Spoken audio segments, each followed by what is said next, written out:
இந்த எபிசோடில் நாம இயக்குனர் சுதா கோங்காரா இயக்கத்தில் வெளிவந்திருக்கிற பராசக்தி படத்தை பற்றி பார்க்க போகிறோம். இந்த படத்தோட கதையை பற்றி பார்த்தோம்னா 1960 காலகட்டத்தில் இந்திய எதிர்ப்பு போராட்டம் பற்றிய கதை.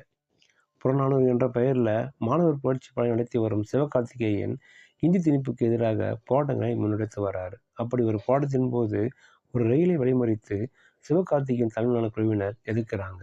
அப்போது அந்த ரயில் பயணிக்கும் போலீஸ் அதிகாரியான ரவிமோகனுக்கும் சிவகார்த்திகேயனுக்கும் சண்டை ஏற்படுது. இதில் ரவிமோகன் விரல் பறிபோகுது. இந்த சூழலில் தனது உயிர் நண்பனை போராட்டத்தின் போது பறிகொடுக்கும் சிவகார்த்திகேயன் அன்று முதல் போராட்டத்தை கைவிடுறாரு. தன்னால் யாரும் பாதிப்பு அடைந்து விடக்கூடாது என்று போராட்ட உணர்வை தன் மனதிலேயே குளித்து கொண்டு புதைக்கிறாரு. அதேவேளை சிவகார்த்திகேயனை பழிவாங்க ரவிமோகன் துடித்து கொண்டிருக்கிறாரு.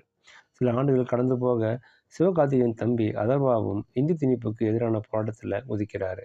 போராட்ட காலத்திலிருந்து தம்பியை பின்வாங்க செய்யும் முயற்சியில் சிவகார்த்திகேயன் ஈடுபடுறாரு. இப்படியான சூழலில் மதுரையில் நடக்கும் ஒரு விழாவில் முதலமைச்சர் கலந்து கொள்ளும் சூழலில் கருப்பு கொடி காட்டுவது என்ற முயற்சியை அதர்வா தலைமையிலான குழுவினர் திட்டமிடுறாங்க.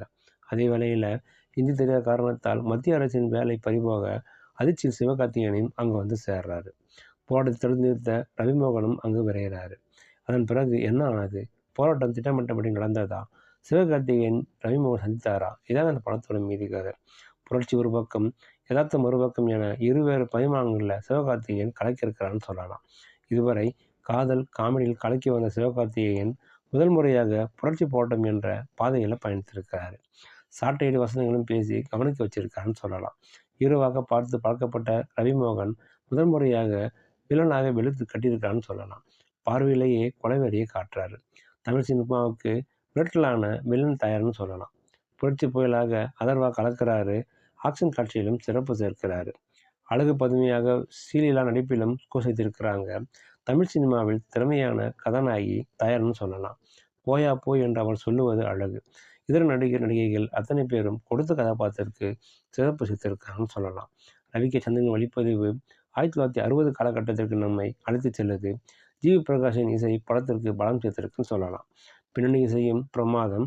பரபரப்பான காட்சிகள் படத்திற்கு பலம். லாஜிக் மீறல்கள் அங்கங்கே இருந்தாலும் வலுவான திரைக்கதை அதை மறக்கடிக்க செய்யுது. உண்மை சம்பவங்களை நினைவு கூறும் வகையில் பரபரப்பான கதைக்களத்தில் காட்சிகள் நகர்த்தி மீண்டும் ஒரு முறை தனது முத்திரையை அழகாக பதிவிட்டிருக்காங்க இயக்குனர் சுதா கோங்காரா.